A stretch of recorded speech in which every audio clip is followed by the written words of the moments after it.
Le dompteur de la colère. L'imam Moussa ibn Ja'far al-Kadhim, alayhi salatu wassalam. L'imam al-Kadhim, alayhi salam, de la naissance au martyr. Bismillah ar-Rahman ar-Rahim. Sa naissance. Dans les pages qui suivent, nous présentons un aperçu général de la vie de l'imam Moussa ibn Ja'far al-Kadhim, alayhi salatu wassalam. Il est naturel que nous abordions la biographie de cet imam, de définir le sens de l'imam avisé ici et de répondre à la question. Qu'est-ce qu'un imam? La signification du terme imam dans la terminologie linguistique. L'imam est toute personne que l'on suit et qui est placée à l'avant-garde des affaires. Le prophète sallallahu alayhi wa alayhi est l'imam des imams. Le calife est l'imam de la communauté. Le Coran est l'imam des musulmans. Selon cette acception linguistique, le terme n'est pas exclusivement réservé à la guidance. Il peut tout aussi bien désigner un guide qui mène au feu et qui est conduit à l'égarement, comme le mentionne le verset coranique. Et nous les avons fait des guides qui appellent les gens au feu. De même qu'il existe des guides à imma pour la foi, il en existe aussi pour la mécréance, comme dans le verset, et combattez les guides de la mécréance. Ainsi, toute personne dont les actions et les paroles sont suivies est un imam, qu'elle le veuille ou non. C'est de ce sens que découle l'usage du terme imam pour celui qui dirige la prière en commun. De même, les savants sont parfois appelés à imma, guides, parce qu'ils sont pris pour modèle et suivis par certaines personnes. La signification de l'imam dans la croyance des imamites duodécimans. Quant à l'imam dans la doctrine imamite duodécimane, il s'agit de la personne que Dieu, très haut, a désignée pour occuper cette position, en tant que guide pour les gens dans leur religion et dans leurs affaires mondaines. Cette nomination a été communiquée par l'intermédiaire du messager de Dieu sallallahu alayhi wa alayhi. Selon eux, cet imam doit nécessairement être préservé de tout péché, qu'il soit mineur ou majeur, et qu'il soit commis délibérément ou par erreur. Du fait que sa désignation émane de Dieu, la légitimité de son imamat est indépendante de l'adhésion ou du rejet des hommes. En d'autres termes, son statut d'imam ne procède pas de l'obéissance que lui portent les gens, pas plus qu'il n'est révoqué si ceux-ci refusent de lui prêter allégeance ou de se soumettre à son autorité. Cette conception s'oppose à la définition purement linguistique selon laquelle la qualité d'imam tient au fait d'être suivi par une communauté. Il la perdrait donc si elle se détournait de lui. Ainsi, l'imam partage avec la prophétie un caractère transcendant. La qualité de prophète ne vient pas de l'acceptation du peuple, pas plus qu'elle n'est invalidée par son rejet, voire par l'assassinat du prophète. En conséquence, la condition de l'imam reste inchangée, qu'il se trouve à la tête du pouvoir manifeste, comme ce fut le cas pour le commandeur des croyants Ali ibn Abi Talib de son gouvernement, durant son gouvernement visible, ou qu'il soit emprisonné à l'image de l'imam Moussa ibn Ja'far al-Kadhim durant les 5 dernières années de sa noble vie. Nous abordons ici la figure de l'imam Moussa ibn Ja'far à travers la définition précise de l'imam. Celle-ci est illustrée par un récit transmis de l'imam Ja'far al-Sadiq qui, désignant son fils Moussa et s'adressant à l'un de ses compagnons, déclara: « Ô Isa, celui que tu as vu parmi mes fils, si tu l'interroges sur tout ce que renferme la couverture du Coran, il t'en donnera la connaissance. » L'imam Moussa al-Kadhim, fils de l'imam Ja'far al-Sadiq est le 7e des 12 imams. Naissance de l'imam al-Kadhim et sa mère.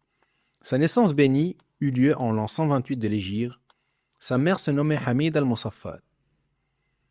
C'était une esclave de l'imam Ja'far al-Sadiq et qu'il avait épousée selon le statut de ce que possède la main droite, ma malakat aymanum. L'une des formes de mariage mentionnées par le Coran dans le verset, si ce n'est avec leur épouse ou ce que possède leur main droite, car alors ils ne sont pas blâmables. Il est à noter que le premier imam dont la mère était une esclave, Walad, fut l'imam Moussa al-Kadhim. À partir de lui et de sa mère, toutes les mères des imams infaillibles furent des Ummahat Awlad. Le dernier imam dont la mère était une femme libre fut son père, l'imam Ja'far al-Sadiq alayhi salam. Cette observation mérite une réflexion et une méditation approfondie. Pourquoi cela fut-il le cas, alors qu'il existait pourtant des femmes arabes et plus particulièrement des Qurayshites, et parmi elles des Banu Hashim plus spécifiquement encore? Cette fierté illusoire et ce sentiment de supériorité factice peuvent en effet constituer le fondement d'une culture destructrice. Celle-ci conduit inévitablement à la négation des droits de ceux qui sont perçus, selon ce préjugé, comme inférieurs. Leurs droits sont confisqués pour la seule raison qu'ils sont de couleur noire, non arabe ou pour autres caractéristiques similaires. Notre époque contemporaine en est le témoin tragique. Nous avons vu des régimes racistes asservir pendant des siècles des peuples qu'ils considéraient comme inférieurs et s'emparer de leurs biens. En effet, lorsque l'islam est apparu, il a fermement établi, tant sur le plan juridique que culturel, le principe énoncé dans le Coran. Le plus noble d'entre vous auprès d'Allah est le plus pieux. Et la parole prophétique. Il n'y a aucune supériorité de l'arabe sur le non-arabe. Le prophète sallallahu alayhi wa alayhi a œuvré concrètement pour éradiquer ce sentiment de supériorité tribale et cette mentalité. Parmi ses actions significatives, il a marié Jouaybir, un homme modeste et pauvre, à Adhafa, une femme de noble lignage. Il a marié Al-Miqdad, un compagnon connu pour sa piété, à la fille de sa tante. Il a marié Zayd ibn Haritha, son fils adoptif, un affranchi, à Zaynab bint Jahsh, qui était la fille de sa tante. Malgré cela, ces principes ne sont pas transformés en culture nouvelle et alternative au sein de la société arabo-musulmane. Un état de discrimination fondé sur la couleur, la race, le sexe et la langue a persisté dans la communauté jusqu'à une époque tardive. Cette discrimination n'était pas seulement présente au niveau populaire, mais aussi au niveau officiel, et même dans le discours de ceux qui étaient supposés être les plus instruits des groupes sociaux. Ainsi, nous voyons le calife Omeyyade Muawiyah reprocher à l'imam Hussein alayhi salam et lui faire grief d'avoir épousé une esclave parmi les captives et d'avoir délaissé les femmes arabes. L'islam a-t-il imposé l'égalité de lignage, kafa'at al-ansab, comme condition ou mariage? Ce sentiment et cette conception, qui tirent leurs origines de mentalités tribales ou racistes antérieures à la culture islamique et aux directives coraniques, se sont transformés en une théorie dans la jurisprudence islamique et en un fondement sur lequel s'appuie le jugement légal. Par exemple, l'école juridique hanafite a posé comme condition l'égalité de lignage. Sur cette base, ces juristes ont établi une hiérarchie des statuts sociaux. Ainsi, selon eux, un Qurayshite est de rang égal à toute personne au point d'appliquer métaphoriquement le verset, alors qu'il n'a point d'égal à sa situation. An-Nawawi dit dans Al-Majmou', Sharh al-Muhaddab, quant au lignage, il est pris en considération. Ainsi, le non-arabe n'est pas égal à l'égal de l'arabe, en raison de ce qui a été rapporté de Salman, que Dieu soit satisfait de lui, lorsqu'il a dit: nous ne pouvons pas vous diriger dans la prière, ni épouser vos femmes. De même, le non-Quraïshite n'est pas l'égal de la Quraïshite, en vertu de la parole du prophète, que la paix soit sur lui et sur sa sainte famille. Donnez la préséance aux Quraïshites et ne les devancez pas. Mais toute personne issue des Quraïshites est-elle de rang égal? Sur cette question, il y a deux avis. Le premier est que tous sont de rang égal, tout comme ils le sont tous pour le califat. Le second est qu'il existe des degrés de supériorité entre eux. Selon cet avis, celui qui n'est pas hachimite ou muttalibite n'est pas l'égal d'une femme hachimite ou muttalibite. En se fondant sur ce principe, des mariages ont été interdits, des femmes ont été répudiées et des familles ont été détruites. Plus grave encore, nous constatons en notre époque contemporaine que certains continuent d'appliquer cette théorie et cette fatwa. Nous estimons que les imams guidés dans le cadre de leur entreprise de réforme culturelle et sociale de la communauté ont voulu signifier ceci: l'individu ayant le rang le plus élevé de son temps, la lignée la plus noble, la science la plus vaste, et dont l'obéissance est obligatoire pour tous, a pour épouse une esclave jariya ou une walad. Elle n'est ni arabe ni quraishite, selon vos propres critères. Elle est même étrangère. Pourtant, elle fut son épouse préférée et la mère de l'imam qui lui succéda. Cette situation a persisté pendant près d'un siècle, soit de l'imam al-Kadhim alayhi salam jusqu'à l'imam d'Al-Mahdi alayhi salatu salam, et que Dieu hâte sa parousie, vers 260 de l'Hégire. Il était impératif d'accomplir cet acte pour briser définitivement la structure de la mentalité pré-islamique qui avait résisté aux versets coraniques et aux traditions prophétiques. L'objectif de cette démarche est d'énoncer clairement que les matrices purifiées qui porteront les imams ne sont pas l'apanage exclusif des Arabes ou des Qurayshites. Les faveurs divines sont en réalité réparties parmi toute l'humanité. Si les Arabes en ont une part, les autres peuples en ont une part égale. Il n'existe aucun lien de parenté entre Dieu et un peuple quelconque qui permettrait à certains de se prétendre les fils et les bien-aimés d'Allah, tandis que d'autres en seraient éloignés. Nous observons effectivement que les mères des imams provenaient d'horizons géographiques variés. Alors que les mères des premiers imams étaient principalement issues de Quraysh, du monde arabe et de la péninsule arabique, les mères des derniers imams, quant à elles, illustrent une diversité régionale marquée. On trouve ainsi parmi elles des origines perses, comme dans le cas de l'imam Zayn al-Abidin, mais aussi des régions occidentales et septentrionales du monde arabe. Comme pour les mères des imams succédant à l'imam Ja'far ibn Muhammad al-Sadiq alayhi salatu wassalam, nous pouvons illustrer cette diversité de la manière suivante. Hamida, mère de l'imam al-Kadhim alayhi salam, maghrébine, berbère.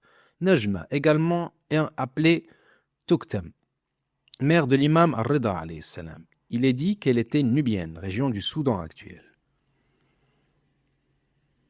D'autres sources mentionnent qu'elle était d'origine de l'île de Marcy, située au sud de la France actuelle, ce qui lui valut les surnoms d'Al-Shaqra al-Nubiya, la nubienne blonde, et Al-Khayzouran al-Masriya, al-Marsiya. Sabika, mère de l'imam Muhammad al-Jawad, alayhi salam, nubienne. Samana, mère de l'imam Ali al-Hadi, maghrébine. Salil, mère de l'imam al-Hassan al-Askari, nubienne. Narjis, mère de l'imam al-Mahdi, ajjalallahu farajahu al-Sharif, byzantine, romaine. Et de même que des récits concernant des mères des premiers imams attestent de leur haute stature et de leur élection. Il en est de même pour les mères des imams plus tardifs. C'est ainsi que l'imam Ja'far al-Sadiq alayhi salatu wassalam dit au sujet de son épouse, la mère de son fils, l'imam Moussa: Hamida est purifiée de toute souillure, tel un lingot d'or. Les anges n'ont cessé de la protéger jusqu'à ce qu'elle me soit confiée, par une grâce d'Allah envers moi et envers le guide, Al-Hujja, alayhi salatu wassalam, qui viendra après moi. La proclamation de l'imam al-Sadiq alayhi salatu wassalam désignant Al-Kadhim comme son successeur. L'imam Moussa al-Kadhim vécut aux côtés de son père, l'imam Ja'far al-Sadiq alayhi salatu wassalam, pendant 20 ans, de 128 à 148 après l'Hégire, sous sa tutelle, à une époque marquée par un essor scientifique majeur conduit par l'imam al-Sadiq alayhi salam. Il lui succéda pour une période d'environ 35 ans, correspondant à son imama béni, jusqu'en 183 après l'Hégire. La durée de l'imama de Moussa ibn Ja'far alayhi salam est considérée comme l'une des plus longues parmi celles des imams alayhi salam. Dès les débuts, l'imam Sadiq alayhi salam informait ses compagnons que son fils Moussa serait l'imam après lui. Et il les redirigeait vers lui pour obtenir les réponses aux questions qui lui étaient posées. D'après Isa Shalqan, qui a dit: Je me suis rendu chez Abu Abdillah al-Sadiq alayhi salam avec l'intention de l'interroger au sujet d'Abu al-Khattab. Avant même que je ne m'assoie, il me dit, en prenant les devants: Ô Isa, qu'est-ce qui t'empêche de rencontrer mon fils et de l'interroger sur tout ce que tu désires? Isa poursuivit: Je me suis donc rendu auprès du serviteur vertueux, l'imam Moussa al-Kadhim alayhi salam, puis il dit: Ensuite je suis retourné voir Abu Abdillah alayhi salam, qui me demanda: Qu'as-tu fait, ô Isa? Je lui répondis: Je suis allé le voir et il m'a informé, sans que je ne lui demande rien, de tout ce que je comptais lui demander. J'ai su alors par Dieu qu'il était bien le détenteur de cette autorité. Sahib hadha al-amr. Il, entre guillemets, l'imam Sadiq alayhi salam, dit alors: Ô Isa, celui que mes fils que tu as vu, si tu l'interrogeais sur tout ce que renferme la couverture du Coran, il t'en donnerait la science. Et les musulmans savent que le livre renferme l'explication de toutes choses relatives à la loi sacrée et aux croyances religieuses.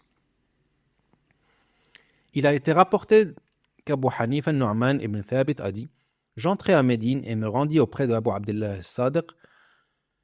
Je le saluai, puis je sortis de chez lui. Je vis alors son fils Moussa al-Kadhim assis dans son vestibule, à son école, alors qu'il était très jeune. Je lui demandai: Où l'étranger doit-il se soulager chez vous lorsqu'il en a besoin? Il me regarda puis dit: Qu'il évite les berges des rivières, les endroits où tombent les fruits, les cours des maisons, les voies de passage et les mosquées. Qu'il relève ses vêtements, et fasse ses besoins après cela où il veut. Lorsque j'entendis ces paroles, il grandit à mes yeux et prit une place immense dans mon cœur. Je lui dis, puis-je être ta rançon? De qui vient la désobéissance? Il me regarda puis dit, assieds-toi que je t'explique. Je m'assis, il poursuivit. La désobéissance ne peut provenir que de l'un des trois suivants, du serviteur, de son seigneur ou des deux.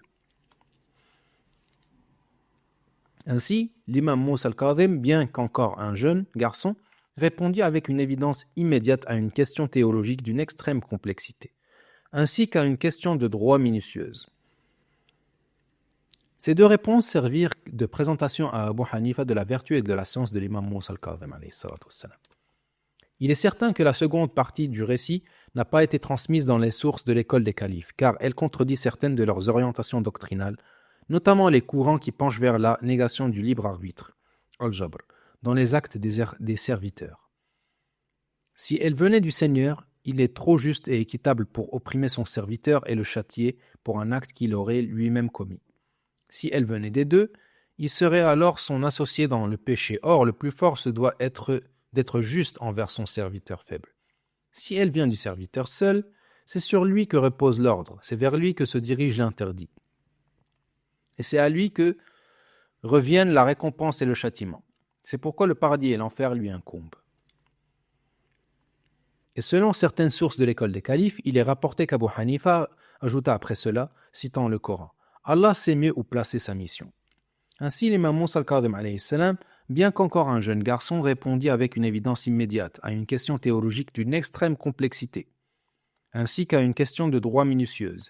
Il ressort de certains récits que cet entretien ne fut pas le seul incident par lequel Abu Hanifa prit connaissance du mérite de l'imam Moussa al-Kadhim. En effet, en une autre occasion, il interrogea son père, Ja'far al-Sadiq, au sujet de la prière de son fils. L'imam Ja'far choisit délibérément de ne pas répondre lui-même et laissa son fils Moussa apporter la réponse. D'après Muhammad ibn Muslim qui a dit, Abu Hanifa se rendit chez Abu Abdullah al-Sadiq et lui dit, « J'ai vu ton fils Moussa prier alors que les gens passaient devant lui sans qu'il ne les empêche, et cela malgré ce que cela implique. » Abu Abdullah al-Sadiq dit alors, « Appelez Moussa pour moi. » Lorsqu'il fut présent, il lui dit, « Mon cher fils, Abu Hanifa rapporte que tu priais alors que les gens passaient devant toi sans que tu ne les empêches. » Il répondit, « Oui, car celui à qui j'ai dressé ma prière est plus proche de moi qu'eux. » Puis il cita la parole de Dieu. « Et nous sommes plus proches de lui que sa veine jugulaire. » Abu Abdullah le serra alors contre sa poitrine et dit, « Que mon père et ma mère soient ta rançon. Ô toi le dépositaire des secrets. » La charge de l'imama assumée par l'imam al-Kadhim l'imam Sadiq fut martyrisé en 148 après l'hégire. L'imam Moussa al-Kadhim assuma alors les lourdes responsabilités de l'imama dans une atmosphère saturée de tension. En effet, Abu Ja'far al-Mansour, maudit soit-il, le calife abbasside, qui contrôlait le pouvoir de 136 à 156 après l'hégire, illustra durant ces 20 années les pires degrés de la trahison envers ses propres partisans et parents. Que pouvait-on alors attendre de lui envers ceux qui le considéraient comme ses opposants et rivaux? Il trahit son oncle, Abdullah ibn Ali, après l'avoir accusé d'avoir combattu Abu Muslim al-Khurasani, déclarant « Peu importe lequel des deux tuera l'autre ». Après la défaite de son oncle qui se réfugia à Basra chez son frère Sulayman ibn Ali, Abu Ja'far en fut informé et ordonna à Sulayman de lui livrer Abdullah ibn Ali, lui accordant une garantie de sécurité qu'il abandonna, abusant ainsi de sa confiance. Abdullah fut ainsi amené à Al-Mansour en 139 après l'hégire. Ce dernier ordonna de l'emprisonner dans une maison dont les fondations étaient faites de sel, puis y fit couler de l'eau. Le sel se dissolut. La maison s'effondra sur Abdullah qui périt écrasé. Le sort d'Abu Muslim al-Khurasani ne fut pas meilleur. Après avoir consolidé son pouvoir et éliminé les opposants d'Al-Mansour, ce dernier le trahit au cours d'un épisode détaillé. Et ce, après lui avoir accordé une garantie de sécurité en laquelle il avait placé sa confiance. Quant au sort des descendants de l'imam al-Hassan al-Mujtaba, alayhi salam, il fut pire encore que celui de ces deux hommes. Et ce, bien qu'il n'ait jamais eu confiance en sa parole, en sa loyauté ou en ses serments.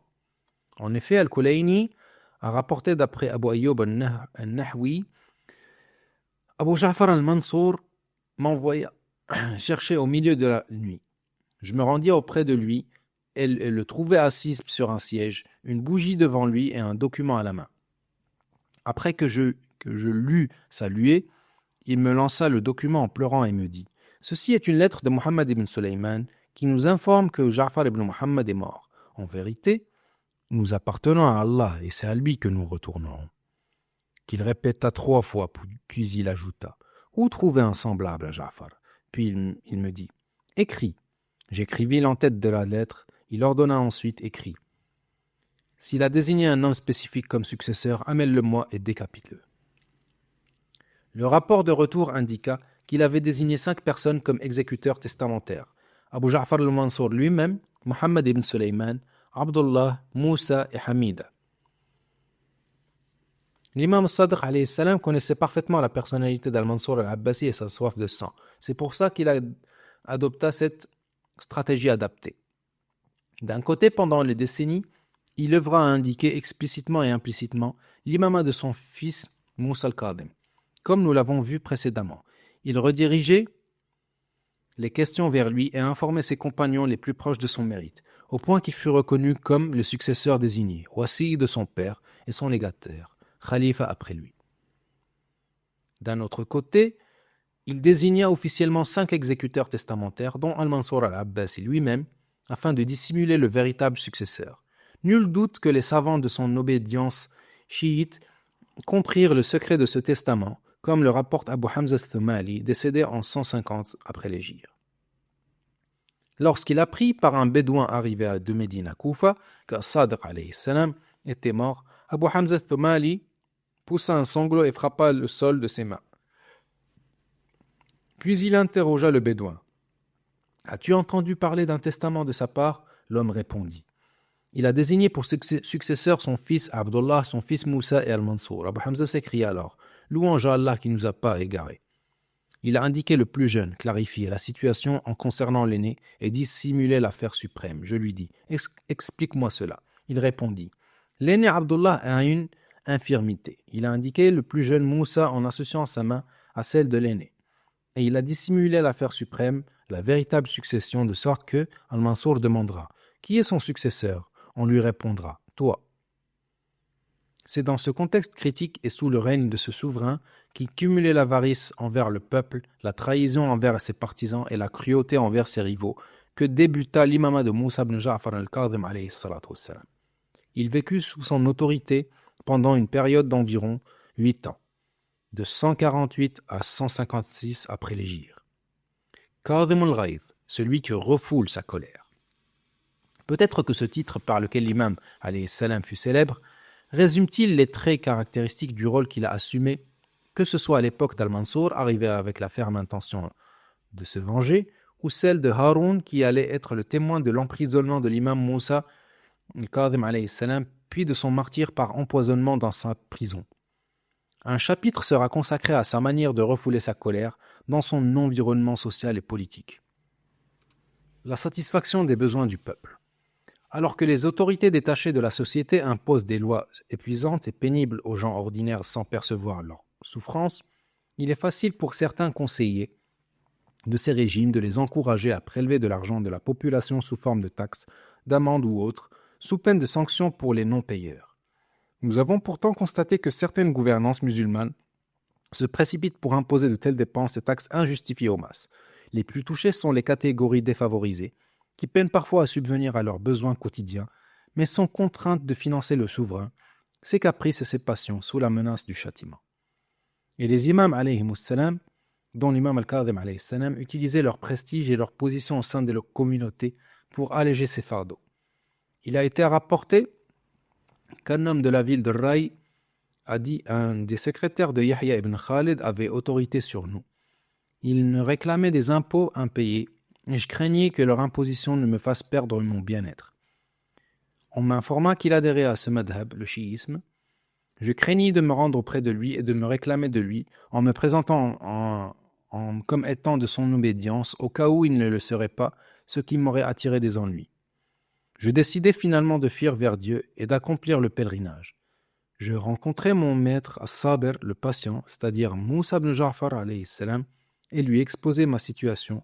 Il me remit alors une lettre dont voici la copie. Au nom d'Allah, le tout miséricordieux, le très miséricordieux. Sache qu'Allah a une ombre sous son trône, où nul ne se réfugie, si ce n'est celui qui a fait du bien à son frère, qui lui a évité un souci, ou qui a mis de la joie dans son cœur. Et voici ton frère.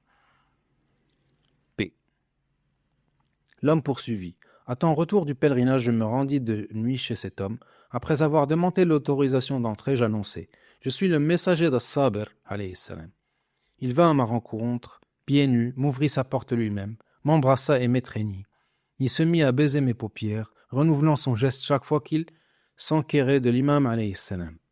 Et chaque fois que je lui donnais de ses nouvelles et le rassurais sur son état.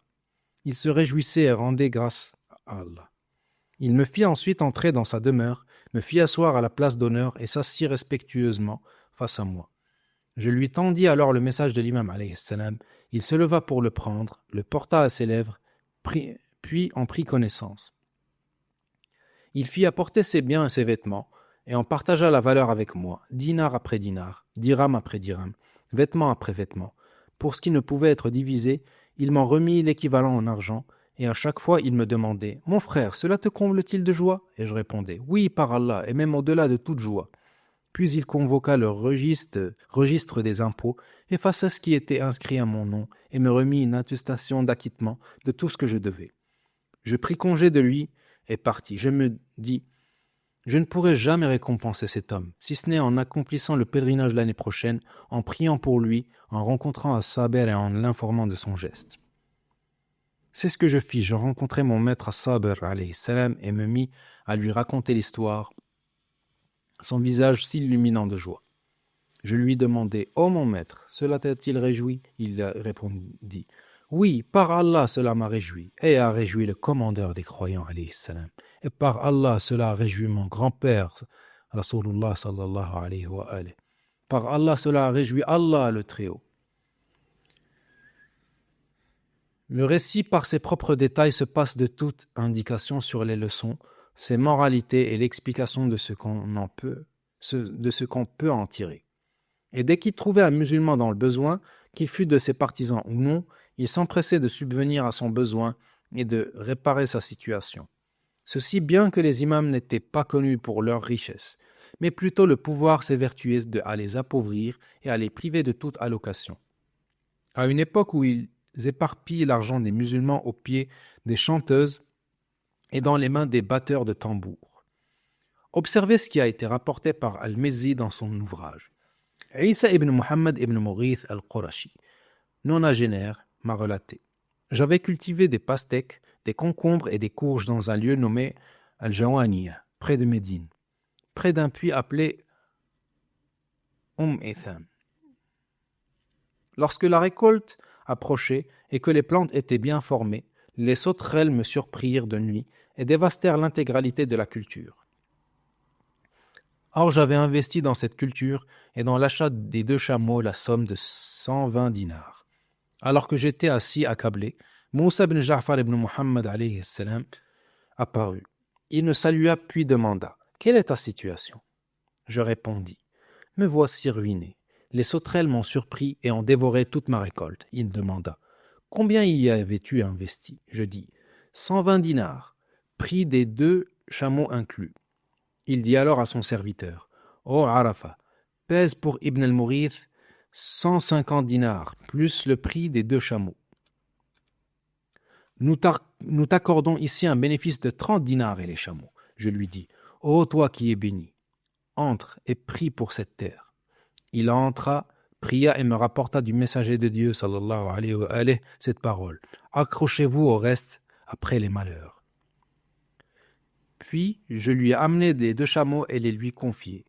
Dieu mit alors sa bénédiction dans cette affaire.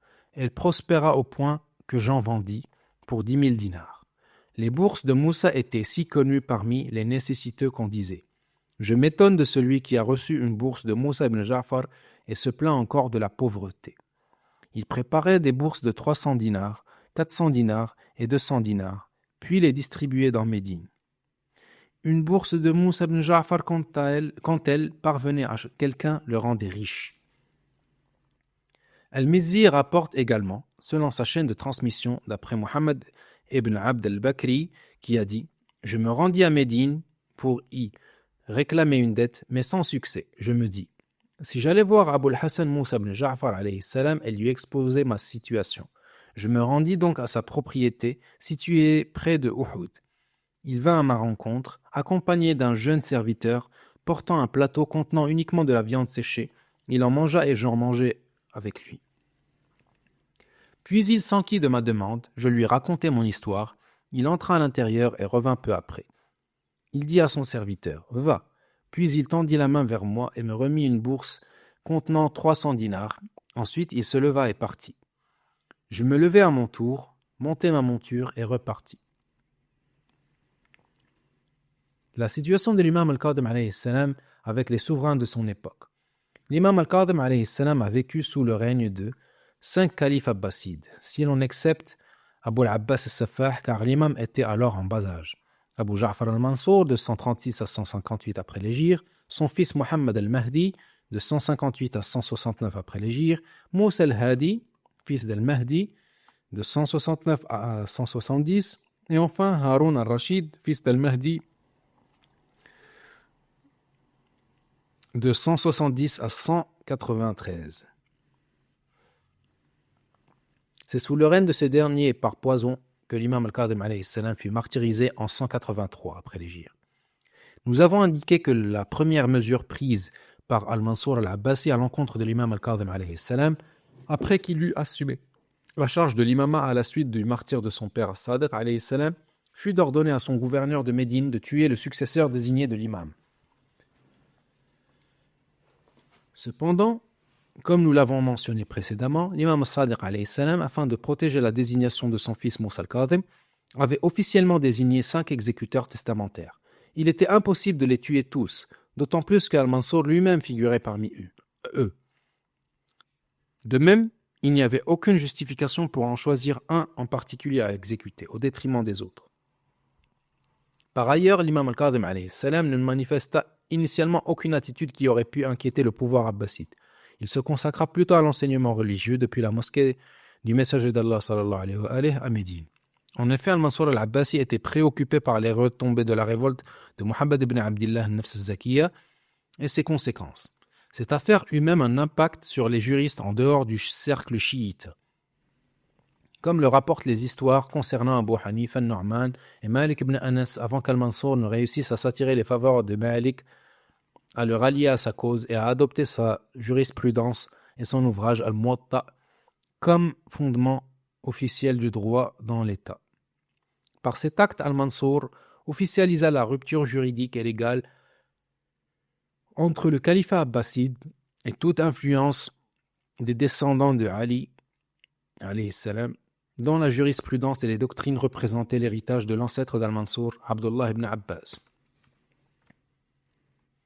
La durée de l'emprisonnement de l'imam al-Qadhim alayhi salam. Les estimations des chercheurs concernant le nombre des années où l'imam Moussa ibn Ja'far a dû passer dans les prisons abbassides varient, allant de 4 ans à plus de 20 ans. On attribue au défunt l'imam Shirazi d'avoir rapporté d'après certains ouvrages que la durée de son emprisonnement fut d'environ 24 ans. Le défunt Cheikh al-Wa'ili, quant à lui, a indiqué lors d'une de ses assemblées enregistrées qu'elle fut de 18 ans, précisant que le minimum mentionné dans les récits est de 12 ans. La revue Al-Liqa al-Ilma'i, publiée par les ulama de Beyrouth, a pour sa part indiqué que l'imam al-Qadhim alayhi salam passa dans les prisons de Haroun al-Abbasi près de 14 ans, de manière intermittente. En revanche, la durée a été mentionnée avec une certaine hésitation. Dans une réponse du Centre de recherche doctrinale à la même question, il est indiqué « La durée de son emprisonnement, alayhi salam, n'est pas connue avec précision. Certains historiens disent 4 ans, d'autres disent 7 ans, et d'autres encore disent 14 ans.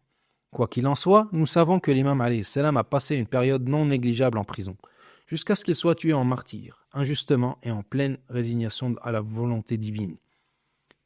Pour aborder cette question, commençons par énoncer quelques prémices. La tendance de certains à exagérer la durée d'emprisonnement pour mettre en relief l'injustice subie par l'imam alayhi salam pourrait ne pas être justifiée. En effet, nous considérons que l'emprisonnement de la preuve de Dieu, hujjatullah, sur ses créatures, et de son wali, autorité désignée parmi ses serviteurs, est une chose intrinsèquement répréhensible pour la raison aqlan, et constitue un péché majeur interdit par la loi religieuse shar'an, même s'il ne durait qu'un seul jour. À plus forte raison, s'il se prolongeait une année ou plusieurs années.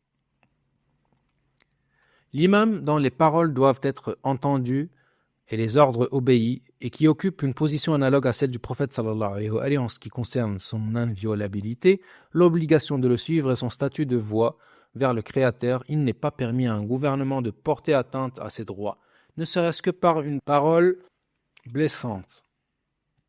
Que dire alors de le priver de sa liberté et de l'emprisonner? Si tu es un innocent et qui voit tuer l'humanité tout entière, quel sera donc le poids du meurtre du maître de l'humanité et de son imam dans une prison alors qu'il est enchaîné? C'est pourquoi nous estimons que si l'on mettait dans la balance tous les actes de Haroun, maudit soit-il, ce que certains appellent l'âge d'or, entre guillemets, durant les 23 années de son règne face au crime que constitue l'emprisonnement de l'imam al-Kadhim alayhi salam, puis son assassinat, ce crime seul annihilerait la valeur de tous ces actes, quelle que soit l'utilité ou l'importance de ce que les gens leur accordent. Selon notre conviction, aucune œuvre de Haroun ne lui est profitable alors qu'il est accablé par le péché de l'emprisonnement et du meurtre de l'imam Moussa al-Kadhim alayhi salam. Pour en démontrer la gravité, nous n'avons nul besoin de prouver que l'imam fut emprisonné des dizaines d'années. La mesure de la souffrance de l'imam alayhi salam ne se quantifie pas ainsi. Un seul jour d'emprisonnement de l'imam suffit à révéler l'étendue des péchés de Haroun, montrer la perte subie par la communauté privée de son lien avec l'imam alayhi salam, démontrer l'énormité de l'atteinte portée au statut de l'imama et de la wilaya, exposer l'audace à violer ce qu'Allah a établi comme sacré et vénérable. Ici, nous pointons du doigt la critique envers les historiens et les traditionalistes qui ont simplement mentionné que l'imam Moussa ibn Ja'far al-Kadhim alayhi salam est décédé ou a été emporté telle année ou à Bagdad. Cette formulation dissimule deux réalités essentielles: qu'il fut emprisonné et a péri en prison, qu'il fut assassiné par empoisonnement. At-Tabari, le doyen des historiens, qui a pourtant écrit en détail sur tant d'événements et de personnages d'Orient et en Occident, n'a cependant accordé qu'une ligne à l'emprisonnement et au martyre par poison de l'imam Moussa ibn Ja'far al-Kadhim. Cette année-là mourut à Bagdad Moussa, fils de Ja'far, fils de Mohammed. Cette brièveté est significative. Et plus grave encore, Ibn Kathir al-Dimashqi s'est estimé incapable de mentionner ne serait-ce qu'en passant l'emprisonnement de l'imam. Pourtant, il a trouvé superflu de citer les qualités de son geôlier, al-Mahdi, affirmant qu'il avait libéré un parent emprisonné. Oui, il a mentionné le nom de l'imam ailleurs, mais comme à regret. Il a présenté le récit d'une manière qui suggère au lecteur que la raison de son emprisonnement était qu'il avait irrité et mis en colère Haroun. Alors ce dernier l'a fait venir et l'a emprisonné et a prolongé son incarcération. Puis il rapporte que l'imam lui avait envoyé le message « Ô commandeur des croyants, aucun jour de cette épreuve ne passera pour moi, etc. » Et vous constaterez, cher lecteur, que l'expression « Ô commandeur des croyants » ici est un ajout de cet historien à l'orientation omeyyade, car, dans sa version originale, comme nous le rapporterons ailleurs, le texte du message est en réalité une déclaration cinglante de rejet et de défi. 3. Il est nécessaire de distinguer entre le registre de la poésie et ses équivalents et le registre de la recherche rigoureuse. La poésie repose généralement sur l'exagération dans la représentation des scènes, au point qu'on a dit « la plus douce des poésies est la plus mensongère ». Plus l'image y est grandiose, plus elle renforce la puissance du poème, ce que certains orateurs et écrivains rapportent parfois dans leurs discours, où ils citent et utilisent la poésie comme preuve, peut souvent relever de cette approche. C'est peut-être pour cette raison que la suite du propos pourra sembler quelque peu étrange et contraire au goût général de l'auditeur habitué aux tribunes. De la même manière, ceux qui défendent des avis différents sont également parvenus à leur conclusion en cherchant délibérément à atteindre la vérité et la justesse. Nous ne trouvons pas dans les ouvrages que nous avons consultés ou dans ceux d'autres auteurs de récits qui déterminent avec précision cette durée, ni de la part des imams infaillibles, parmi les descendants de l'imam al-Kadhim alayhi salam, ni de la part des historiens ayant écrit sur cette période.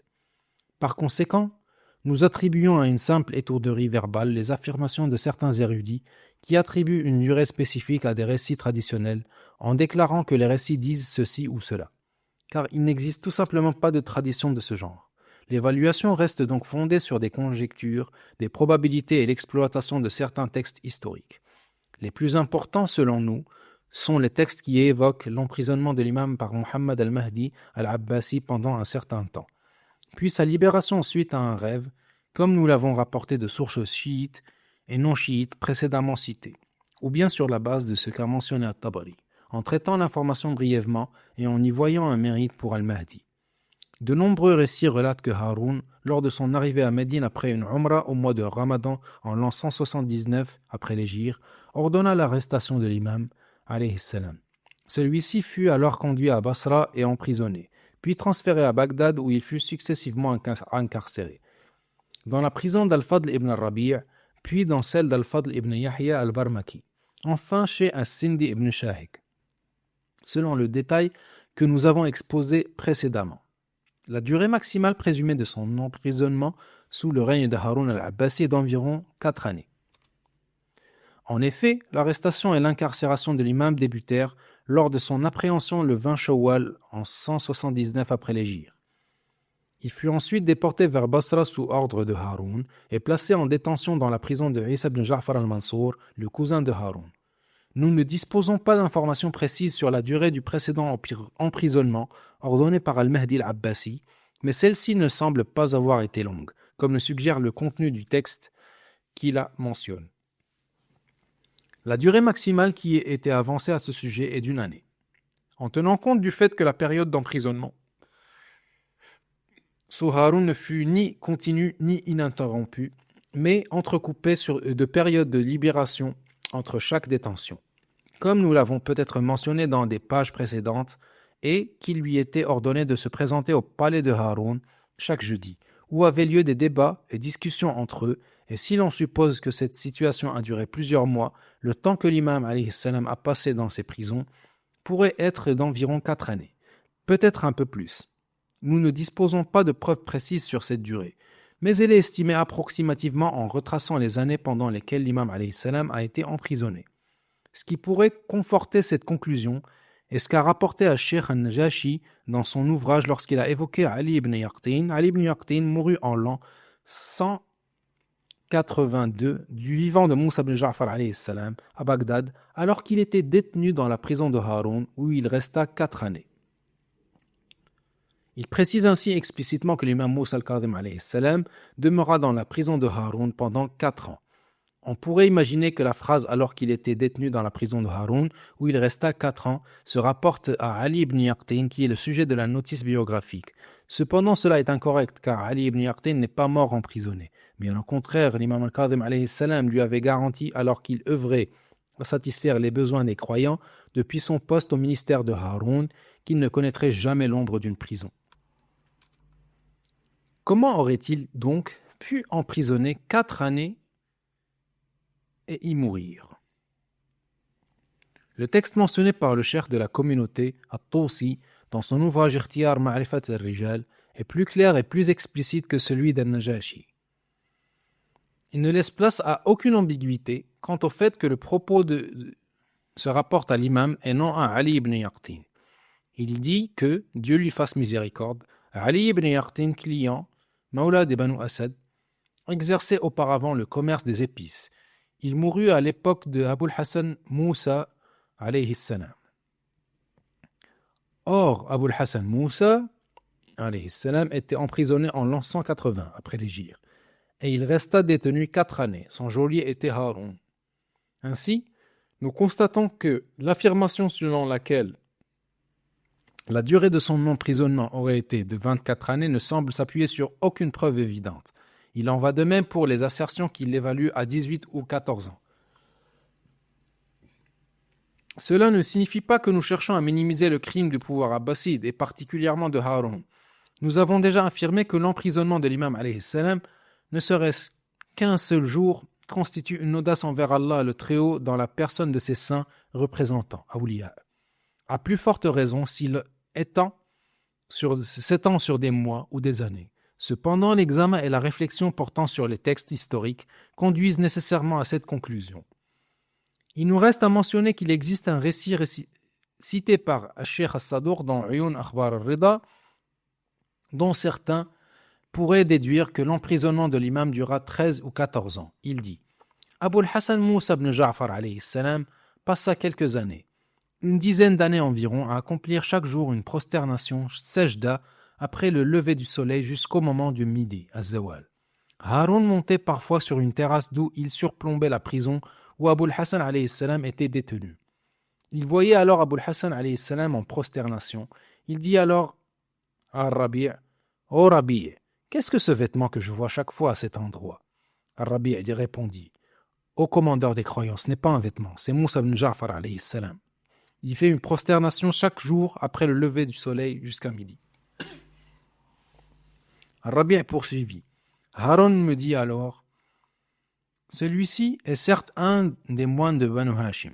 Je lui dis, pourquoi donc lui imposes-tu un emprisonnement si rigoureux? Il répondit impensable, cela est inévitable. En raisonnant par approximation, s'il a passé quelques années, une dizaine d'années, et que, chaque jour de ces années, il accomplissait cette prosternation, cela impliquerait que la période de son emprisonnement chez Ar-Rabi' a duré plus de 13 ans. La première remarque concernant ce récit est que sa chaîne de transmission n'est pas établie de manière complète. Plusieurs noms qui y figurent posent problème, notamment Ath-Thawbani, le narrateur de ces récits, qui n'est pas clairement identifié. Il n'apparaît dans aucune autre chaîne de transmission dans les ouvrages de Sadouk. Les hypothèses suivantes existent quant à son identité. S'agirait-il de Ali ibn Salim, non mentionné par les biographes, comme le suggèrent les Mustadrakat Ilm al-Hadith, ou bien de Hadbat ibn Khalid, que An-Nasa'i a qualifié de faible, da'if, ou encore Ammar ibn Marwan considéré comme fiable, thiqa, selon le Mu'jam de Sayyid al-Khou'i. Le deuxième problème avec ce récit est qu'il contredit ce qui est pratiquement un consensus parmi les historiens, à savoir que le début de l'emprisonnement de l'imam sous le règne de Haroun se situe à la fin de l'année 179 de l'Hégire, et que son martyre eut lieu 4 ans plus tard, en 183 après l'Hégire. D'où viendraient donc ces 13 années? Cela signifierait que Haroun aurait emprisonné l'imam au tout début de son califat, c'est-à-dire en 170 après l'Hégire.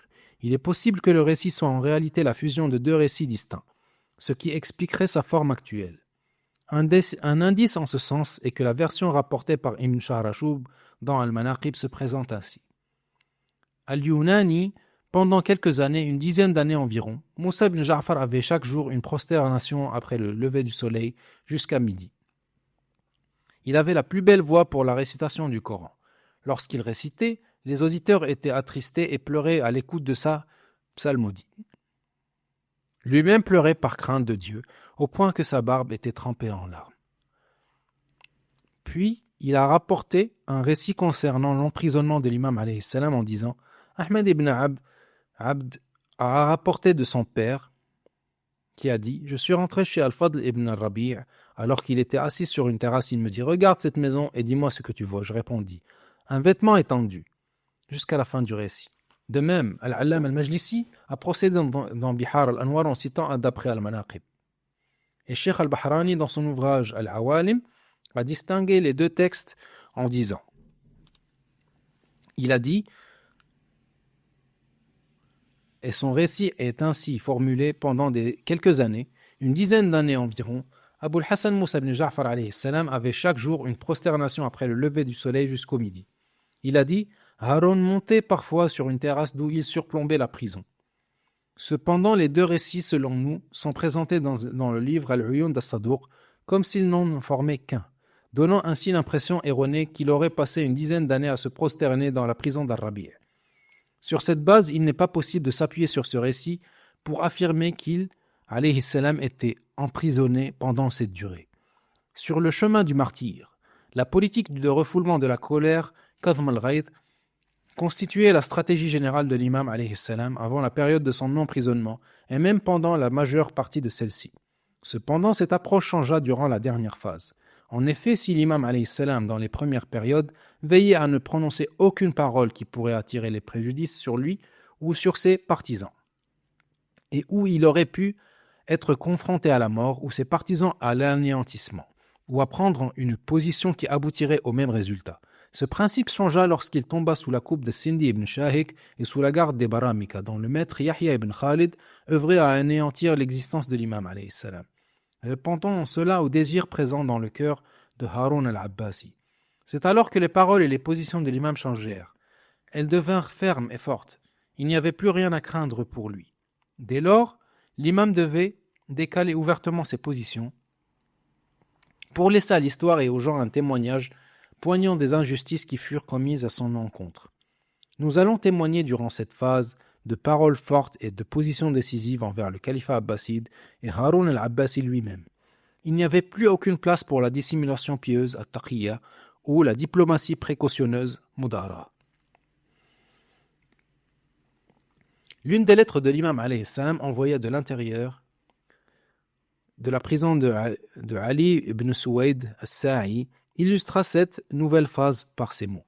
Tu m'as écrit pour me questionner sur des sujets à propos desquels j'étais auparavant en état de taqiyya, dissimulation pieuse, et dont la dissimulation était permise. Mais lorsque le règne des tyrans al-Jababira prit fin et que vint la souveraineté du détenteur de la souveraineté suprême, par la séparation de ce monde méprisé avec ses habitants, ces rebelles envers leur créateur, j'ai estimé devoir t'expliciter ce sur quoi tu m'as interrogé, de crainte que la confusion ne s'introduise parmi les faibles de nos partisans, shi'atina, du fait de leur ignorance. Crains donc Allah, puissant et majestueux soit son rappel, et réserve cette affaire à ceux qui en sont dignes.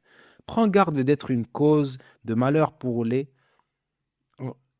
awsiya, ou un élément qui attise la persécution contre eux, en divulguant ce que je t'ai confié et en dévoilant ce que je t'ai caché.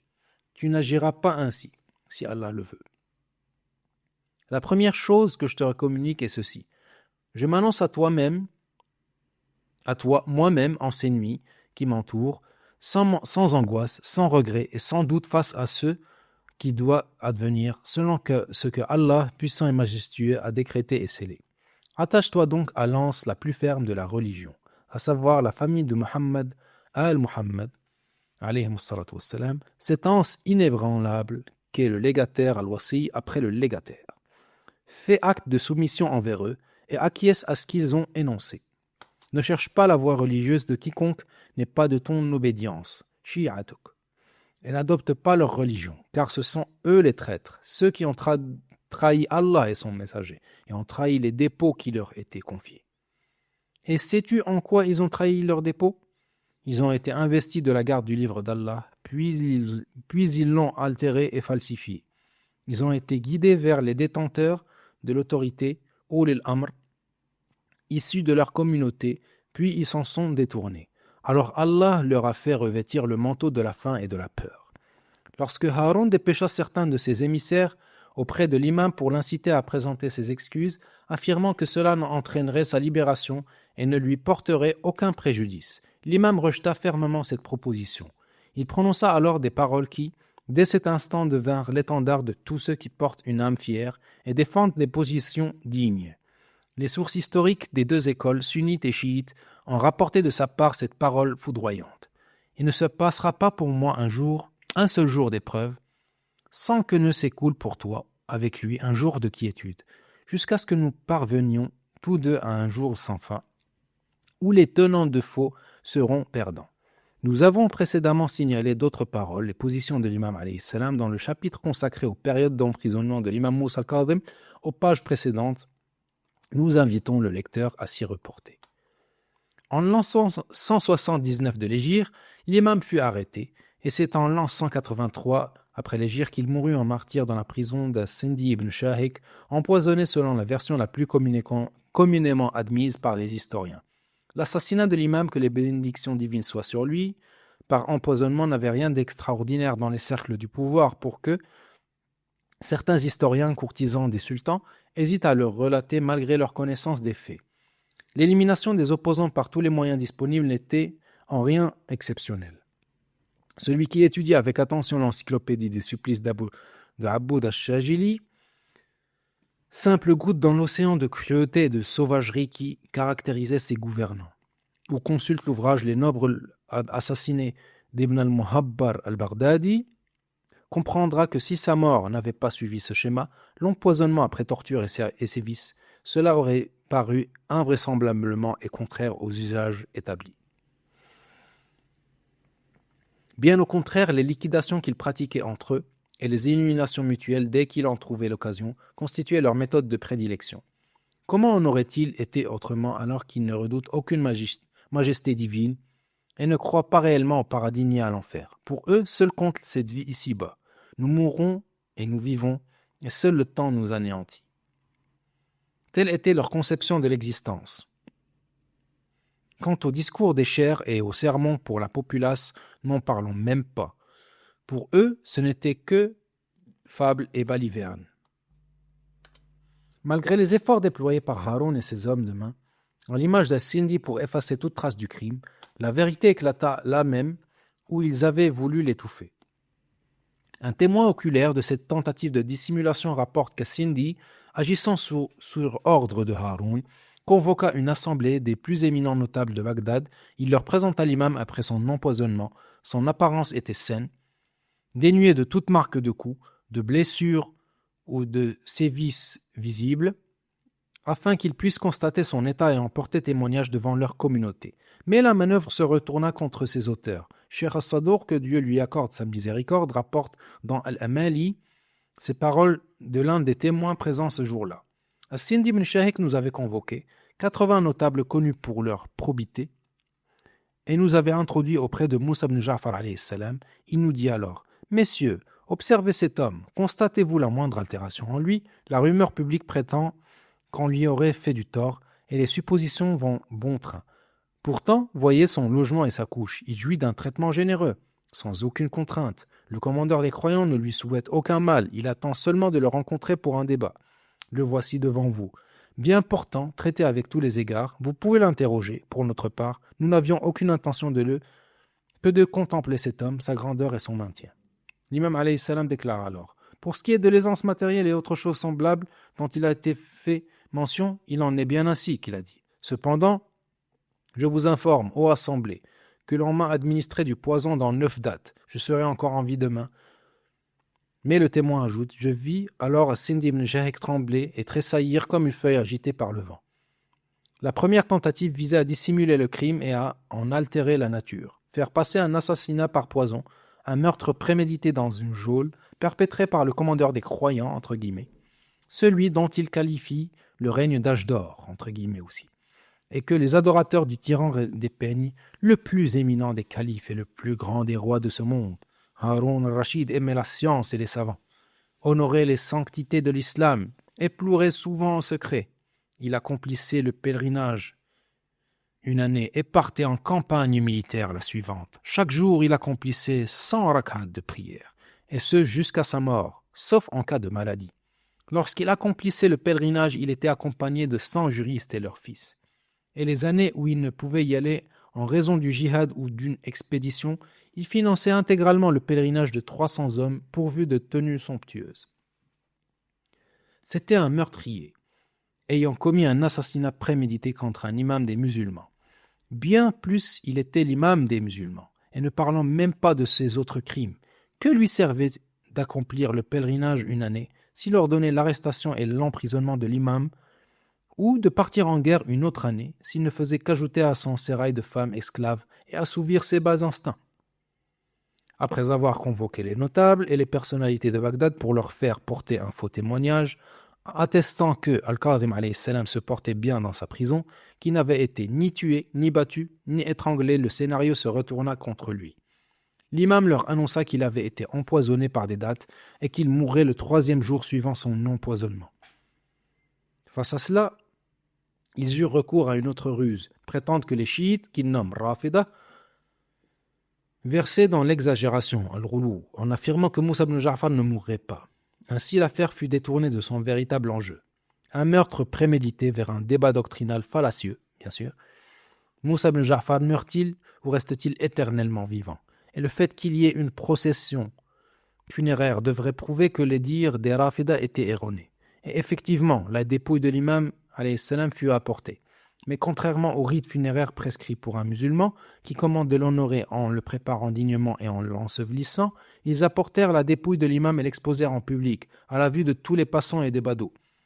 Sur le pont de Bagdad, l'un des endroits les plus fréquentés, un crieur public du califat injuste proclama alors « Voici Ibn Moussa ibn Ja'far, celui que les Rafida prétendaient immortel. Il est mort de sa belle mort. » Une fois de plus, les appareils du califat confirment leur propension au mensonge et à la falsification des faits.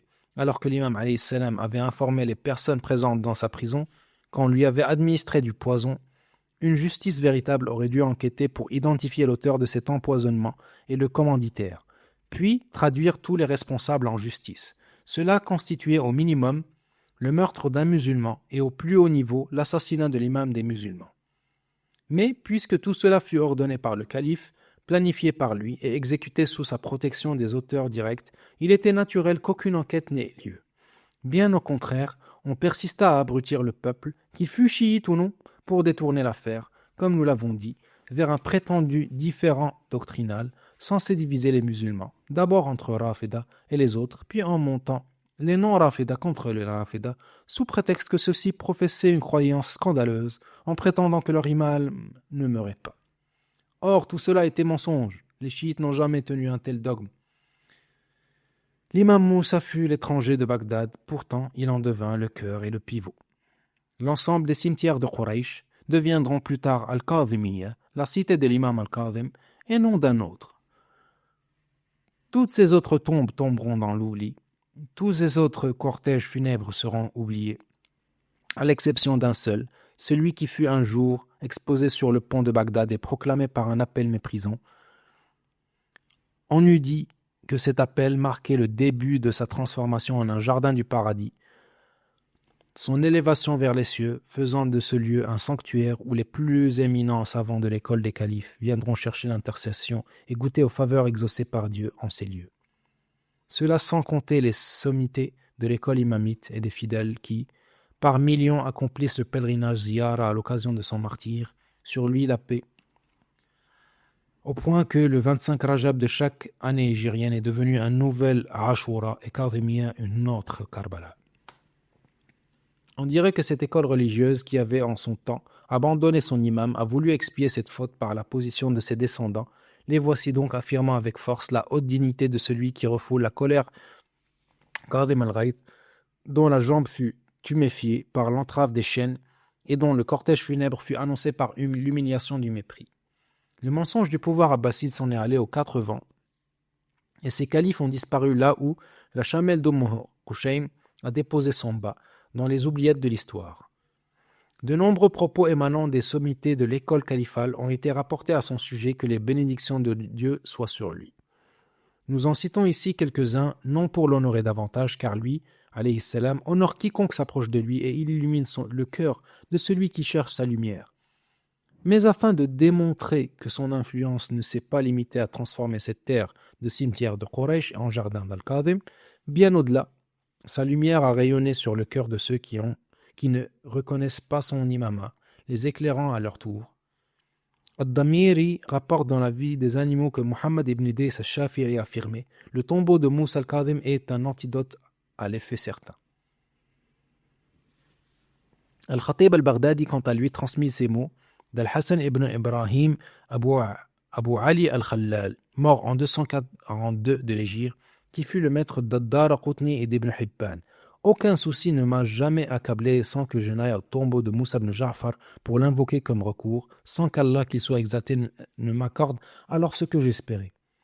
Quant à Muhammad ibn Talha al-Shafi'i, il a dit de lui « Moussa ibn Ja'far al-Kadhim alayhi salam est l'imam au rang immense, à la dignité suprême, à la grandeur éminente, l'assidu dans son effort d'adoration, le célèbre par ses prodiges. Il passait ses nuits en prosternation et en prière, et ses jours en aumône et en jeûne. En raison de son indulgence extrême et de son pardon envers ceux qui l'avaient lésé, on le surnomma Al-Kadhim, celui qui refoule sa colère. Il répondait à l'offenseur en lui faisant du bien et au transgresseur en lui pardonnant. Pour l'abondance de son adoration, on le surnommait Al-Abd al-Salih, le serviteur vertueux. Et en Irak, on le connaissait comme Bab al-Hawa'ij ilallah. Tant les requêtes de ceux qui cherchaient à se rapprocher de Dieu par lui étaient couronnées de succès. Ces prodiges laissent l'esprit confondu d'étonnement et attestent qu'il possède auprès de Dieu une position de vérité inébranlable et impérissable. Ali ibn al-Anjab ibn Sa'i al-Baghdadi a rapporté dans son ouvrage Tarikh al-Khulafa les paroles de Muhammad ibn Talha al-Shafi'i concernant la perpétuation de la mémoire de l'imam alayhi salam et ce verbatim. Al-Hassan ibn Abdullah al-Bakhshi al-Halabi, mort en 1190 de l'Hégire, a dit de lui: il était l'imam en rang immense et à la bonté profonde, il veillait ses nuits en prière et jeûnait ses jours, on le nomma al-Kadhim, celui qui refoule sa colère, en raison de son indulgence extrême envers ceux qui l'avaient lésé.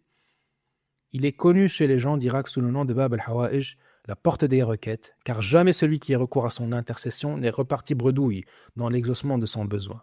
Il fut doté de prodiges manifestes et de vertus éclatantes.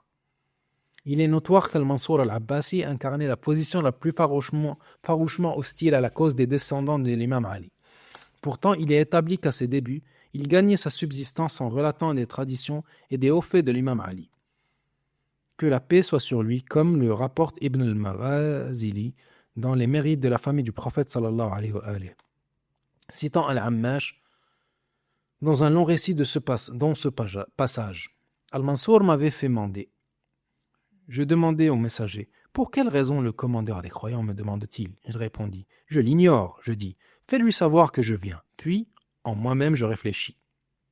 Il ne m'appelle pas à cette heure, un dieu pour une bonne nouvelle. Il veut sans doute m'interroger sur les vertus du commandeur des croyants, Ali ibn Abi Talib alayhi salam. Or, si je lui dis quoi que ce soit, il me tuera. Il, entre guillemets, Sulayman, c'est-à-dire Al-Hammash, dit: je fis mes ablutions, revêtis mon linceul, me parfuma en prévision de la mort, puis j'écrivis mon testament. Ensuite, je me suis rendu auprès de lui. Je trouvai auprès de lui Amr ibn Ubayd. Je rendis grâce à Dieu très haut et je me dis: je trouve auprès de lui un témoin sincère, un homme de Basra. Al-Mansour me dit: approche, ô Sulayman. Je me suis approché alors que j'étais près de lui. Je me tournai vers Amr ibn Ubayd pour l'interroger et l'odeur des aromates de ma préparation funéraire se répandit. Al-Mansour s'écria: ô Sulayman, quelle est cette odeur, par Dieu? Tu vas me dire la vérité ou sinon je te tue. Je dis: ô commandeur des croyants, ton messager est venu me trouver au cœur de la nuit. Je me suis dit: le commandeur des croyants a dû envoyer chercher à une telle heure que pour m'interroger sur les vertus de l'imam Ali alayhi salam. Si je l'informe, il me tuera. J'ai donc écrit mon testament, revêtu mon linceul et me suis embaumé. Il dit: tu as dit vrai, maintenant dis-moi par Dieu et par ma parenté avec le messager de Dieu sallallahu alayhi wa alayhi, combien de récits concernant les vertus de Ali as-tu recueilli de la part de tous les juristes et quel est leur nombre? Je répondis peu de choses au commandeur des croyants. Il dit: compte-les malgré tout. Je dis 10 000 hadiths, et même davantage. Il dit alors: ô Sulayman, je vais à mon tour te rapporter 2 traditions concernant les vertus de l'imam Ali alayhi salam, qui invalideront toutes les traditions que tu as toi-même rapportées de l'ensemble des juristes. Mais tu dois me jurer de ne les rapporter à aucun des chiites, alors seulement je te les dirai. Je répondis: je ne prêterai pas ce serment et je n'en informerai personne parmi eux. Al-Mansour poursuivit: je fuyais les Marwanites, les Omeyyades et je parcourais les contrées, cherchant à me rapprocher des gens en professant l'amour de Ali et en rapportant ses mérites. Ils m'offraient alors asile, me nourrissaient, me pourvoyaient pour la route, m'honoraient et assuraient mon transport jusqu'à la fin du récit d'Ibn al-Maghazili. De même, le fait qu'Al-Mansour se soit lancé dans des liquidations visant ses propres chefs et soutiens politiques tels que Isa ibn Moussa et Abu Muslim al-Khurasani, comme nous l'avons mentionné précédemment, tout cela a probablement détourné son attention et l'a empêché de se concentrer sur le fait de nuire à l'imam ou de le tuer. À la mort d'Al-Mansour al-Abbasi, son fils Al-Mahdi entreprit une opération chirurgicale et aboutit à l'éviction de son oncle Isa ibn Moussa comme mentionné précédemment.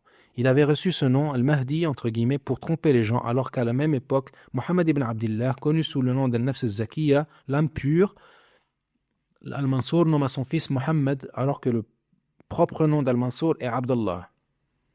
Et il lui donna le titre d'Al-Mahdi afin de parachever le cercle de la tromperie et de la confusion. C'était comme s'il présentait cela aux gens et en le faisant passer pour l'imam al-Mahdi attendu. D'autant plus que le récit circulant dans l'école des califes attribue au messager de Dieu sallallahu alayhi wa alihi une parole concernant le Mahdi selon laquelle son nom est mon nom et le nom de son père est le nom de mon père. Or, nous estimons que cet ajout est le nom de son père et le nom de mon père. Et le produit de cette période, bien que la question nécessite une recherche plus approfondie. Les historiens rapportent que ce Mahdi abbasside, dont l'imam al-Kazim alayhi salam fut le contemporain pendant 10 ans, emprisonna l'imam pendant un certain temps avant de le relâcher peu après, invoquant selon leur dire un songe qu'il aurait fait. Cette histoire est mentionnée dans un Tarikh par Dad avec sa chaîne de transmission où il est rapporté Al-Fadl ibn al-Rabi' rapporta d'après son père que lorsque Al-Mahdi emprisonna Moussa ibn Ja'far, Al-Mahdi vit en songe Ali ibn Abi Talib alayhi salam qui lui disait « Ô Muhammad, allez-vous donc, si vous prenez le pouvoir, semer la corruption sur terre et rompre vos liens de sang ?» Al-Rabi' poursuivit « Il me manda au cœur de la nuit, ce qui jeta l'effroi dans mon âme. Lorsque je me présentais à lui, je le trouvais récitant ce verset et il possédait la plus mélodieuse des voix et il ordonna « Qu'on m'amène Moussa ibn Ja'far. » Je lui fis donc venir, il étreignit, le fit asseoir à ses côtés et lui dit « Ô Abul Hassan, j'ai vu en songe le commandeur des croyants Ali ibn Abi Talib alayhi salam me réciter ces paroles. Me donnes-tu l'assurance que tu ne te soulèveras pas contre moi, ni contre aucun de mes descendants ?» L'imam répondit « Je ne ferai cela, et cela n'est point de mon caractère. » Le calife dit « Tu dis vrai. Ô Rabi, remets-lui 3000 dinars et fais-lui reconduire auprès des siens à Médine. » Rabi rapporta « J'exécutais ces instructions cette nuit même, et avant le lever du jour, il était déjà en route de crainte que le calife ne change d'avis. Il apparaît que ce fut la première incarcération de l'imam alayhi salam. L'imam al-Kadhim alayhi salam avait informé ses compagnons qu'il ne devait craindre pour sa vie lors de ce voyage. Que cette connaissance dont il avait rassuré relève des sciences mystérieuses et particulières dont Dieu a gratifié les imams, ainsi que le suggère la suite du récit, ou qu'elle procéda de son analyse, de sa lecture de la situation de l'époque et de sa compréhension de la personnalité d'Al-Mahdi al-Abbasi. Il a été rapporté d'Abu Khalid al-Zubali qui a dit « Abu al-Hassan, Moussa alayhi salam arriva à Zubala accompagné d'un groupe d'hommes qu'Al-Mahdi avait dépêchés pour le conduire à lui. Il me chargea d'acheter quelques provisions, puis, me voyant soucieux, il me dit « Ô Abu Khalid, pourquoi te vois-je l'esprit troublé ?» Je répondis « Que je sois ton sacrifice, te voilà donc en route vers ce tyran. Et je ne me sens en sécurité ni de son comportement ni pour ta personne. » Il dit alors « Ô Abu Khalid, il n'y a aucun mal à redouter de sa part pour moi. Lorsque sera venue l'année telle et telle, au mois de tel et tel, attends-toi à me voir au début de la nouvelle lune, car je te rejoindrai si Dieu le veut. » Il dit « Dès lors, je ne fus plus préoccupé qu'à compter les mois et les jours. Je me rendis donc au lieu de rendez-vous au début du nouveau croissant, le jour qu'il m'avait fixé. J'attendis sans relâche jusqu'au moment où le soleil fut sur le point de disparaître sans voir âme qui vive. Le doute s'empara de moi et une profonde angoisse s'abattit sur mon cœur. Soudain, j'aperçus près du lieu du rendez-vous une forme sombre qui se dressait. Il dit, je restais en attente et voilà qu'Abul Hassan alayhi salam vint à ma rencontre à la tête du convoi, monté sur sa mule. Il dit, eh bien, ô Abu Khalid, je répondis, à ton service que je sois ta rançon. Il dit, ne doute point, par Dieu, le démon aurait aimé que tu doutes. Je dis, par Dieu, il en fut ainsi et que je sois ta rançon. Il dit, je fus transporté de joie de le voir délivré et m'écrier. Louange à Dieu qui t'a libéré du tyran. Mais il dit, ô Abu Khalid, ils devront de nouveau recourir à moi, et cette fois je ne leur échapperai pas. Al-Mahdi al-Abbasi périt après un règne de 10 ans à l'âge de 42 ans, ce qui corrobore l'hypothèse de certains historiens selon laquelle il mourut par le poison administré par l'une de ses esclaves ou dans le cadre des luttes intestines pour le pouvoir. Il eut pour successeur son fils aîné Moussa al-Hadi, celui qui afficha une telle détermination à emprisonner l'imam, voire à l'assassiner, que la nouvelle ne demeura pas confiée aux arcades du pouvoir, mais se répandit au point que l'imam alayhi salam en fut informé par l'entremise de ses disciples. Al-Hadi al-Abbasi révéla la noirceur de son caractère et sa cruauté dès son avènement en l'an 169 de l'Hégire. Par la répression qu'il infligea au soulèvement d'Al-Hussein ibn Ali alayhi salam, martyr de Fakhr.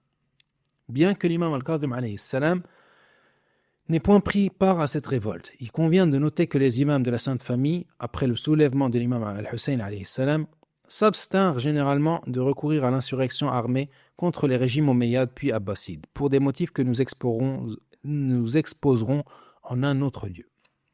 La menace du calife abbasside de mettre à mort l'imam al-Kadhim alayhi salam provenait de son accusation selon laquelle al-Hussein, le martyr de Fakhr, n'avait pris les armes qu'à son instigation. On rapporte en effet que lorsqu'on lui présenta les têtes des insurgés, il évoqua Moussa ibn Ja'far alayhi salam et proféra des insultes à son encontre en déclarant « Par Dieu, Al-Hussein n'a pris les armes qu'à son ordre et ses partisans n'ont fait que répondre à son appel, car il est le détenteur de l'injonction testamentaire pour les gens de cette maison prophétique. Que Dieu me tue si je le laisse en vie. » La menace du calife abbasside de mettre à mort l'imam al-Kadhim alayhi salam provenait de son accusation selon laquelle Al-Hussein, le martyr de Fakhr, n'avait pris les armes qu'à son instigation. On rapporte en effet que, lorsqu'on lui présenta les têtes des insurgés, il évoqua Moussa ibn Ja'far alayhi salam et proféra des insultes à son encontre en déclarant « Par Dieu, Al-Hussein n'a pris les armes qu'à son ordre et ses partisans n'ont fait que répondre à son appel, car il est le détenteur de l'injonction testamentaire pour les gens de cette maison prophétique. Que Dieu me tue si je le laisse en vie. » Abu Yusuf Ya'qub ibn Ibrahim al-Qadi, qui avait de l'audace face à lui dit alors « Ô commandeur des croyants, dois-je parler ou me taire ?» Il répondit « Que Dieu me tue si j'épargne Moussa ibn Ja'far. N'eût été que j'ai entendu d'Al-Mahdi, qui lui-même tenait d'Al-Mansour au sujet de l'excellence singulière de son père Ja'far dans sa religion, sa science et son mérite. Et ce qui m'est parvenu à As-Saffar concernant ses éloges et sa considération, j'aurais exhumé son corps de sa tombe pour le réduire en cendres. » Abu Yusuf dit « S'il en était ainsi, que ses femmes soient répudiées, que toutes ses esclaves soient affranchies, qu'il donne en aumône tout ce qu'il possède comme bien, que ses montures soient confisquées et qu'il aille à pied jusqu'à la maison sacrée de Dieu. Mais non, la voix de Moussa ibn Ja'far n'est point celle de la rébellion, pas plus que celle d'aucun de ses descendants. Il ne sied point qu'il en soit ainsi de leur part. Son règne et sa vie ne durèrent pas plus d'1 an. Après cet événement, il faut noter qu'il gouvernait en étant jeune, 25 ans à peine, et qu'il cherchait dans le même temps à écarter son frère Haroun que leur père Al-Mahdi avait désigné comme héritier présomptif après Al-Hadi. Ainsi, cher lecteur, tu peux constater que depuis l'avènement d'Al-Mansour, le 2e calife abbasside jusqu'au 6e, chacun d'eux a conspiré contre le suivant pour le déloger de la succession désignée. Et cela est naturel à notre avis, tant que les affaires ne suivent pas de critères et de mesures justes. En effet, l'autorité n'est soumise ni à aucune désignation religieuse, ni à la compétence personnelle, mais elle est régie par les passions et les désirs individuels, lesquels ne tardent pas à s'opposer à diverger. Chaque calife souhaite que son héritier soit son fils, et non son frère. Moussa al-Hadi ne put mener à bien son projet de déposséder son frère Haroun al-Rashid, fils d'Al-Mahdi, au profit de son propre fils Ja'far. C'est ainsi que Haroun al-Rashid, maudit soit-il, accéda au pouvoir pour une longue vie, environ 23 ans, de l'an 170 à 193 de l'Hégire. C'est au milieu de cette période que l'imam al-Kadhim alayhi salam fut mis à mort par empoisonnement dans sa prison, sur ordre de Haroun al-Abbasi. La situation de l'imam alayhi salam à l'époque du règne de Haroun. Il importe de consigner, et c'est dans cette intention que nous avons consacré un titre particulier à cette période, un certain nombre d'observations. 1. Il est véritablement étonnant de voir certains musulmans se refuser à revisiter l'histoire et à en réexaminer les fondements, comme s'ils demeuraient captifs de propos hérités des prédécesseurs ou de représentations façonnées par les chroniqueurs anciens.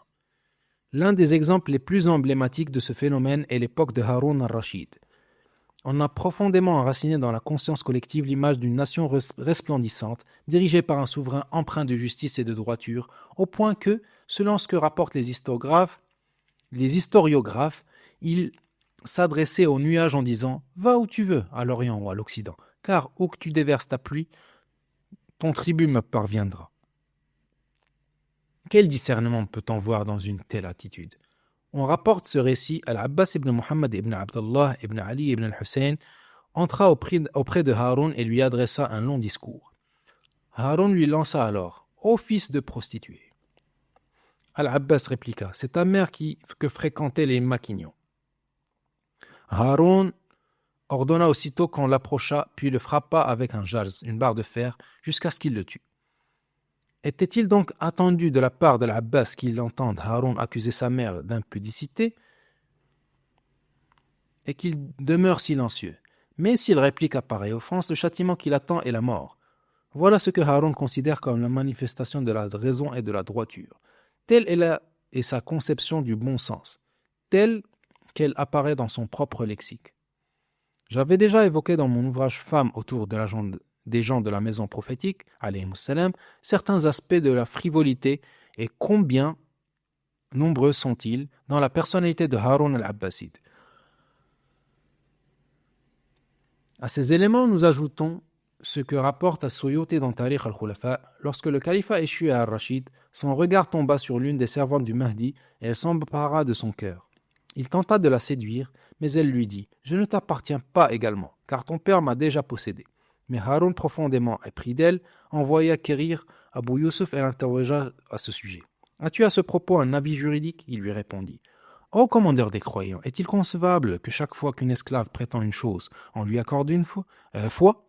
Ne la crois pas, car elle n'est pas digne de confiance. » Ibn al-Mubarak commente alors. Je ne sais ce qui doit le plus le susciter l'étonnement. Est-ce cet homme Haroun qui a trempé ses mains dans le sang et les biens des musulmans et qui ne s'abstient pas de violer l'honneur même de son père? Est-ce cet esclave qui a eu de l'audace de se refuser au commandeur des croyants? Ou est-ce ce jurisconsulte de la terre et juge suprême qui déclare « Porte atteinte à l'honneur de ton père, assouvis ton désir et fais reposer la responsabilité sur mon cou. » Son cœur s'esprit d'une esclave et ordonna à son vizir Yahya de payer son prix, qui s'élevait à 100 000 dinars. Yahya trouva la somme exorbitante et s'excusa de ne pouvoir la débourser. Ar-Rashid s'en irrita. Alors Yahya voulut lui faire mesurer l'ampleur du fardeau que supposait le trésor public en raison de cette prodigalité, dénuée de tout intérêt et de tout bénéfice. Il transforma donc la somme en dirhams. Elle atteignit alors 1 million. Il les fit déposer dans la galerie par laquelle Ar-Rashid devait passer pour faire ses ablutions. Lorsqu'il vit cela, il trouva la somme démesurée et prit conscience de son extravagance. Par ailleurs, une grande somme fut perçue sur le reliquat du tribut de Mossoul. Il ordonna qu'on la verse en totalité à l'une de ses concubines. Les gens furent profondément choqués et en parlèrent abondamment. Abu al-Atahiya fut frappé comme d'un accès de folie en apprenant la nouvelle. Khalid ibn al-Azhar lui dit « Qu'as-tu donc, Abu al-Atahiya » Il répondit « Gloire à Dieu, une telle fortune est-elle remise à une femme ?» Et si les historiens contemporains des califes prenaient leur défense par soif de fortune et d'intérêt mondain, je ne comprends guère pour ma part pourquoi un auteur tel qu'Ibn Khaldoun défend Haroun en ces termes. Cet homme n'était pas de ceux qui se rendent coupables d'un interdit parmi les plus grands péchés aux yeux de la communauté. Bien plus, ces hommes étaient à l'abri de toute forme d'excès et de luxe dans leurs vêtements, leurs parures et dans tout ce qu'ils consommaient, car ils étaient encore empreints de la rudesse du désert et de la simplicité de la foi, qui n'avaient point abandonné. Je ne sais vraiment pas si ces souverains étaient eux-mêmes d'une telle naïveté, ou si ce sont plutôt les historiens qui ont écrit à leur sujet, tels qu'Ibn Khaldoun, qui se sont bercés de l'illusion prétendant qu'ils n'étaient pas dans un tel état, mais qu'ils passaient une année à combattre et une année et une autre à accomplir le pèlerinage. Oui, si ces campagnes militaires étaient de la nature de celles que nous avons apportées plus haut, alors elles n'avaient certes pas lieu chaque année, mais peut-être chaque jour. Les musulmans considèrent-ils que ce qui précède et ce n'est là qu'une infime partie d'un vaste ensemble correspond aux qualités d'un dirigeant musulman juste et éclairé? 2. La véritable épreuve de l'imam commença sous le règne de Haroun al-Abbasi aux alentours de l'an 179 de l'Hégire, lorsque celui-ci ordonna qu'on arrache à la ville de son aïeul, le messager de Dieu sallallahu alayhi wa alayhi, où était sa demeure. Il fut emmené prisonnier, d'abord à Basra puis à Bagdad, où il demeura enfermé dans diverses prisons, la dernière étant celle de Sindi ibn Shahik, où il fut empoisonné. Nous pensons que Haroun, profondément imprégné de la logique de l'État, une logique qui ne connaît d'autre priorité que sa propre sécurité, réelle ou supposée, arrêtait, tuait et agissait à sa guise afin de préserver son pouvoir et de maintenir l'État sous son autorité. Cela est manifeste d'un simple regard chez la majorité des dirigeants, y compris à notre époque. Or, Haroun n'ignorait ni le mérite de l'imam, que la paix soit sur lui, ni son savoir, par plus qu'il ignorait son lien de parenté avec le messager de Dieu sallallahu alayhi wa alayhi.